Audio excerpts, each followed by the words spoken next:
ಇದು ನಮ್ಮ ಪಕ್ಷದ ತೀರ್ಮಾನ. ಇದು ಈ ಪಕ್ಷದ ತೀರ್ಮಾನ ಇರೋದ್ರಿಂದ ಇದನ್ನ ನಾವು ಪಕ್ಷದ ಹೈಕಮಾಂಡ್ನ ಯಾರು ಪ್ರಶ್ನೆ ಮಾಡತಕ್ಕಂಥದ್ದು ಸಾಧು ಅಲ್ಲ ಈ ಸಂದರ್ಭದಲ್ಲಿ.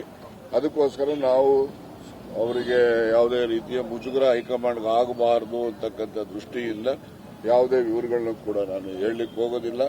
ಈ ಒಂದು ರಾಜೀನಾಮೆ ಅಥವಾ ವಜಾ ಮಾಡಿರ್ತಕ್ಕಂಥದ್ದು ಅಥವಾ ಕೈ ಬಿಟ್ಟಿರ್ತಕ್ಕಂಥದ್ದು ಯಾವುದೇ ಪದ ನೀವು ಹೇಳಿದ್ರೂ ಕೂಡ, ಆದರೆ ಇದರ ಹಿಂದೆ ಒಂದು ದೊಡ್ಡ ಷಡ್ಯಂತ್ರ, ಪಿತೂರಿ ಎಲ್ಲ ಇದೆ.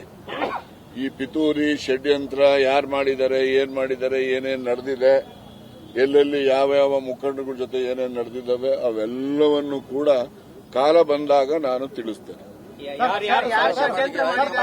ಕಾಲ ಬಂದಾಗ ತಿಳಿಸ್ತೇನೆ ಅಂತ ಹೇಳಿದ್ದೀನಿ.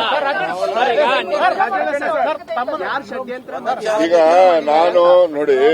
ನಾನು ರಾಹುಲ್ ಗಾಂಧಿ ಅವರಿಗೆ, ನಮ್ಮ ಅಧ್ಯಕ್ಷರಿಗೆ ಮತ್ತೆ ವೇಣುಗೋಪಾಲ್ ಅವರಿಗೆ ನಾನು ಏನೆಲ್ಲ ಅವರಲ್ಲಿ ಒಂದು ತಪ್ಪು ಗ್ರಹಿಕೆ ಆಗಿದೆ ಅಂತಕ್ಕಂಥ ನನಗೆ ಮಾಹಿತಿ ಇದೆ. ಆ ತಪ್ಪು ಗ್ರಹಿಕೆಯನ್ನ ನಿವಾರಣೆ ಮಾಡಲಿಕ್ಕೆ ನಾನು ಅವನ್ನೆಲ್ಲರೂ ಕೂಡ ಭೇಟಿ ಮಾಡಲಿಕ್ಕೆ ದೆಹಲಿಗೆ ಹೋಗ್ತೇನೆ. ಇನ್ನು ನಮ್ಮ ಎಲ್ಲ ಹಿರಿಯ ಸಚಿವರುಗಳು, ಶಾಸಕರು ಕೂಡ ಹೋಗ್ತೀವಿ.